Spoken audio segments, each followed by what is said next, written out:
बिस्मिल्लाहिर्रहमानिर्रहीम। अस्सलाम वालेकुम नाज़रीन कराम, मैं हूं मखदूम शहाबुद्दीन और आप देख रहे हैं मेरा फेसबुक और यूट्यूब चैनल। उम्मीद करता हूं आप सब लोग बखैर आफियत होंगे और जहां भी होंगे अपने अहले खाना समेत खुश भी होंगे और महफूज भी। नाज़रीन कराम, इस वक्त इमरान खान के लिए अब तक का सबसे पेचीदा मैच, इंतहाई कंफ्यूजिंग, किसी को कोई समझ नहीं आ रही कि क्या वारदात डलने वाली है। लेकिन इस सब में ना सिर्फ कप्तान का सख्त रद्द अमल सामने आ चुका है, क्योंकि पीडीएम की हुकूमत इस वक्त पूरे पाकिस्तान के इंतखाबात की जानिब तो नहीं बढ़ेगी, लेकिन यहां पर एमक्यूएम की तरफ से किस तरह से विफाकी हुकूमत गिराई जा सकती है, इस हवाले से कुछ बड़ी अहम तरीन डेवलपमेंट्स हैं। और इस वक्त पाकिस्तान के लिए बहुत बड़ा इम्तिहान है, क्योंकि एक रिपोर्ट आई है आलमी सतह पर और इस रिपोर्ट ने पाकिस्तान की जो एग्जिस्टेंस है, पाकिस्तान का जो इस वक्त कयाम है, उस पर एक बहुत बड़ा सवालिया निशान लगा दिया है। और यह रिपोर्ट आते ही जनरल आसिम मुनीर के लिए इस वक्त इंतहाई फैसला कुन घड़ी है। इमरान खान साहब ये बात बड़ी वाज़ेह तौर पर कर चुके हैं। आज मुलाकात हुई है एक बड़ी इंपॉर्टेंट जमान पार्क में, उसमें खान साहब ने सारी बातें और ये जो एक बड़ा मंसूबा बनाया जा रहा है, जिसमें चीजें अपेरेंटली जाहिरी तौर पर आपको नजर आएंगी कि इमरान खान के हक में है, उसी तरफ को जा रही हैं जहां पर खान लेकर जाना चाहता है। लेकिन इस सब में एक बारीक वारदात डालकर मामलात को अपने हक में भी किया जा सकता है और उसी चीज पर लाया जा सकता है जिसके लिए बहुत से अरसे से काम भी हो रहा है।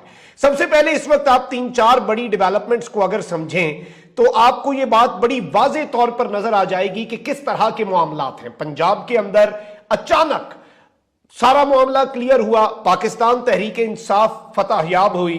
उसके बाद जो इंटरेस्टिंग डेवलपमेंट थी वो ये थी कि गवर्नर ने लाहौर हाई कोर्ट में सरेंडर कर दिया। उसके बाद चौधरी परवेज इलाही के ऊपर सवाल उठाए जा रहे थे कि वो तो असम्बली तहलील नहीं करेंगे, उन्होंने भी अपनी जो एक रिक्वायरमेंट थी वो पूरी कर दी, उन्होंने भी अपनी वफादारी निभा दी। और इवन मेरे लिए ये बड़ी इंटरेस्टिंग चीज है, खान साहब से जमान पार्क में मुलाकात में उन्होंने कोई चीज भी बदले में नहीं मांगी। अलबत्ता that was the right time to ask for seat adjustment, जो पिछले 2 हफ्ते से कर रहे हैं, मांग रहे हैं। अगले हुकूमत जो होना है, अगला जो दौर इख्तदार आना है, उसमें पावर शेयरिंग फार्मूला मांग रहे हैं, उन्होंने वो भी नहीं किया। उन्होंने वो भी सारा गवर्नर ने भी रिसीव कर लिया। गवर्नर भी किसी भी वक्त इस वक्त कोई कार्रवाई जो है वो डाल सकते हैं। और इसके अंदर मैं आपको ये बता दूं कि वजीर आजम की जेर सदारत एक आला सतह का इजलास भी हुआ है और गवर्नर पंजाब बलीगुर रहमान अगले कुछ ही घंटों के अंदर पंजाब असम्बली तहलील करने का गजट नोटिफिकेशन जो है वो जारी कर देंगे। जाहिर बात है वो नहीं भी करते तो हफ्ते के दिन 10:10 पर ऑटोमेटिकली असम्बलीज डिसॉल्व हो जाएंगी। ये वो टाइम है जिस दिन कल गुज़श्ता दिन जो है गवर्नर साहब ने वो नोटिफिकेशन समरी जो है वजीर आला की रिसीव की, 48 आवर्स पूरे हो जाएंगे, तो उससे पहले ही वो ये सब कर रहे हैं। लेकिन अब जो पीडीएम है उसने फिलहाल तो ये फैसला किया, ये मैं प्रीवियस व्लॉग में बता चुका हूं, नवाज शरीफ साहब की जरदारी और फजल रहमान से टेलीफोनिक गुफ्तगू भी हो गई और पीडीएम ने ये डिसाइड किया कि फिलहाल हम विफाक और सिंध की जो असम्बली है और बलूचिस्तान की जो असम्बली है उसे तहलील नहीं करेंगे। लेकिन ये साथ ही इस जानिब इशारा कर रहे हैं कि पंजाब भर में 12 अप्रैल को इंतखाबात कराए जा सकते हैं। अब यहां पर एंट्री होती है एमक्यूएम की, क्योंकि सदर मुमलिकत किसी भी वक्त शहबाज शरीफ को एतमाद के वोट का तो कह सकते हैं। और इस सब में एमक्यूएम पाकिस्तान जो है उसके बहुत ज्यादा आपको पता है कि धड़े जो हैं वो तो एक हो चुके हैं और जिस तरह से हुए हैं वो भी पूरी कौम के सामने है और ऐसे लग रहा है कि जबरदस्ती की शादी तो करवा दी गई है। लेकिन इस वक्त इम्कानात यह है कि एमक्यूएम पाकिस्तान विफाकी हुकूमत से अलहदा हो जाएगी। एमक्यूएम पाकिस्तान की विफाकी हुकूमत छोड़ने पर मुशावरत जारी है। एमक्यूएम पाकिस्तान ने अपने जो एमएनएज हैं उनसे ना सिर्फ इस्तीफे तलब किए हैं बल्कि खालिद मकबूल सिद्दीकी की जानिब से बहुत जल्द इन नेक्स्ट फ्यू आवर्स और नेक्स्ट फ्यू डेज अहम ऐलान भी मुतवक्के है।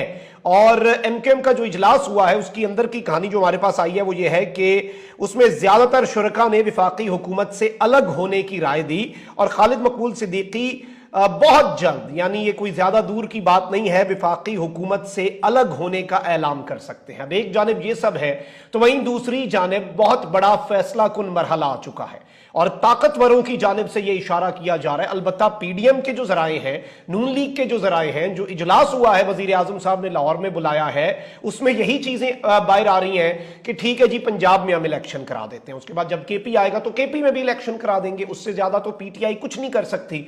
जैसे ये इनकी खाम ख्याली है। 72 घंटे में खान ऐसे दो मजीद सरप्राइज देगा अगर चीजें दुरुस्त ना हुई।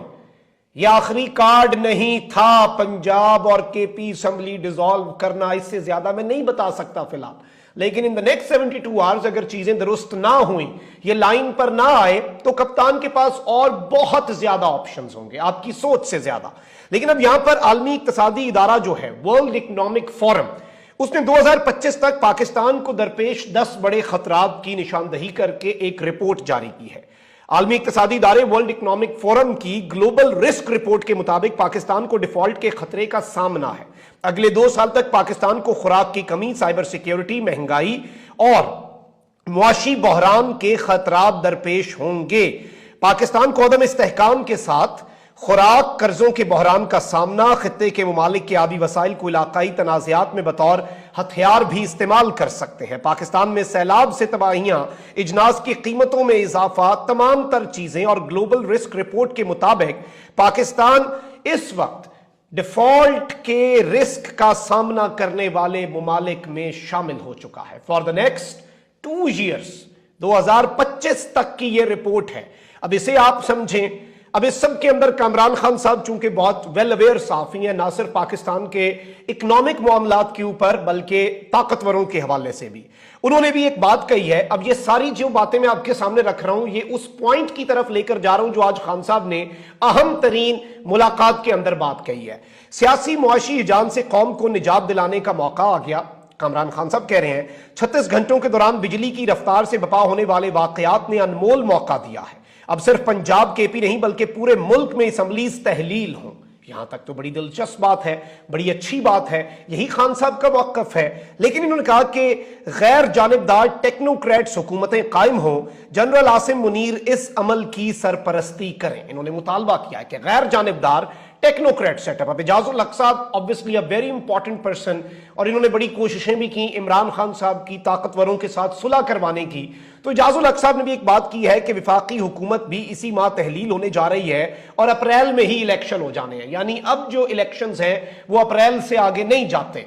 ऑब्वियसली पंजाब के तो कराने पड़ेंगे, केपी के भी करवाने पड़ेंगे, लेकिन बाकी भी ये कौन करेगा? क्योंकि पीडीएम और नून लीग तो इस वक्त नजर नहीं आ रहा। अब इसमें आप एमकेएम का हुकूमत छोड़ना इस इक्वेशन में पुट कर दें, और इस सब के अंदर जो बड़ी वारदात है वो क्या हो सकती है? बड़ी वारदात यही है कि एक सेटअप लाया जाए असम्बलीज के डिसॉल्व होने के बाद, लेकिन इंतखाबात अप्रैल में ना हो, और वहीं पर बात आकर रुक जाए, वहीं पर जिसे आप कहते हैं ना बैक टू स्क्वायर वन हम आ जाएं, और वहीं पर चीजें हो जाएं कि वही एक लॉन्ग टर्म, थोड़ा सा लंबा बेशक चले, ठीक है 2 साल नहीं 3 महीने के बजाय कुछ और महीने तक एक्सटेंड करके वही टेक्नोक्रेट सेटअप की बाज़गश्त, फिर से उस पर काम। और इमरान खान साहब ने आज बड़ी वाज़े तौर पर इसकी निशानदही कर दी है।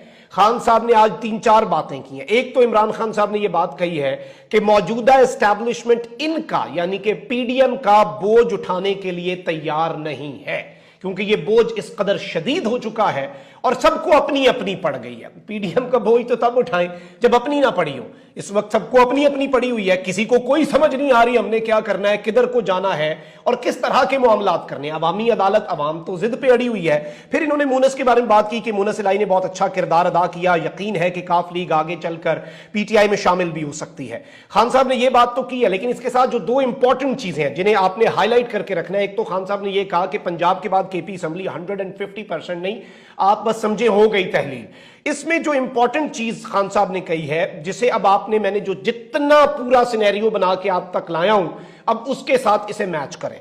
इमरान खान साहब ने कहा है कि ये निगरान सेटअप को तूल नहीं दे पाएंगे, यानी ऑब्वियसली खान साहब तक ये न्यूज पहुंची है कि एक टेक्नोक्रेट या निगरान सेटअप जो है, ऑब्वियसली निगरान सेटअप के अंदर तो टेक्नोक्रेट्स आ सकते हैं ना, वो तो कोई भी आ सकते हैं, उसे तूल दी जा सकती है, ये हम करने नहीं देंगे। अब यहां पर इस वारदात की निशानदही जो इस वक्त चीजें अपेरेंटली आपको तहलील के साथ नजर आ सकती हैं कि खान साहब के हक में जाएं।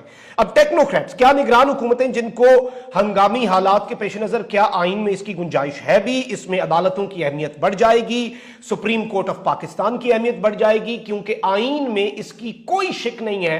यह अनकॉन्स्टिट्यूशनल होगा कि एक तवील मुद्दती निगरान सेटअप आए, और हंगामी हालात में सुप्रीम कोर्ट वैसे कुछ भी हुक्म पास कर सकती है। अगर आप इमरजेंसी की तरफ जाएं और उस एंगल से इस चीज को एनालाइज करें तो ऑब्वियसली इसमें इमरान खान साहब के लिए वही पब्लिक प्रेशर, वही अपना अवामी जो एक इमरान खान साहब के पीछे बैक है ना अवाम की, और इस वक्त खान साहब की जो पॉलिटिकल पोजीशन है, उस सब के अंदर इमरान खान को मनाया जा सकता है, इमरान खान को कन्विंस करने की कोशिशें की जा सकती हैं, जो कि इमरान खान साहब मैं आपको पहले बता रहा हूं कन्विंस नहीं होंगे तवील मुद्दती निगरान सेटअप, या निगरान सेटअप शुरू में आए।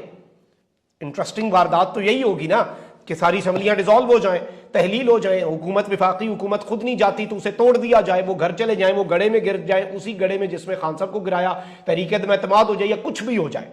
उसके बाद निगरान सेटअप आ जाए, इलेक्शंस की सारी तैयारियां करें, सब इलेक्शन में चले जाएं, सब अपनी अपनी कैंपेन में लगे, और अचानक हालात ऐसे बन जाएं कि निगरान सेटअप को तूल देना पड़ जाए, इमरजेंसी नाफिज करनी पड़ जाए। Obviously that would be a concern. ये एक वारदात होगी और खान साहब ने यही बात की है कि निगरान सेटअप आएगा, उसे तूल दी जाएगी, इसके खिलाफ हमने खड़े होना है। तो इस वक्त यह नहीं कहा जा सकता कि सब कुछ आपको अगर ठीक जानिब भी जाते हुए नजर आ रहा है, इसमें भी गेमें पड़ सकती हैं, इसमें भी हालात खराब हो सकते हैं। और ऑब्वियसली कप्तान इज वेरी वेल इन्फॉर्म्ड। अगर किसी को लग रहा है ना कि ये कप्तान को इसमें डॉज कर लेंगे या इमरान खान को कुछ पता नहीं है, इमरान खान से बड़ा इस वक्त सियासतदान भी कोई नहीं है। पिछले 9 महीने में देख लिया होगा सबने, बड़े बड़े फन्ने खान, हर तरह ताकत का किसी को नशा, किसी को सियासत का नशा, किसी को अपनी सियासी चालों का, सियासत का खिलाड़ी होने का, सियासत का बादशाह होने का नशा, किसी को पैसे का नशा, सबको क्लियर किया खान साहब ने, सबके कॉन्सेप्ट क्लियर किए हैं। तो इस दफा ये जो इस वक्त ये सोच रहे हैं कि ये गेम डालेंगे, उम्मीद तो नहीं है कि वो कर पाएंगे,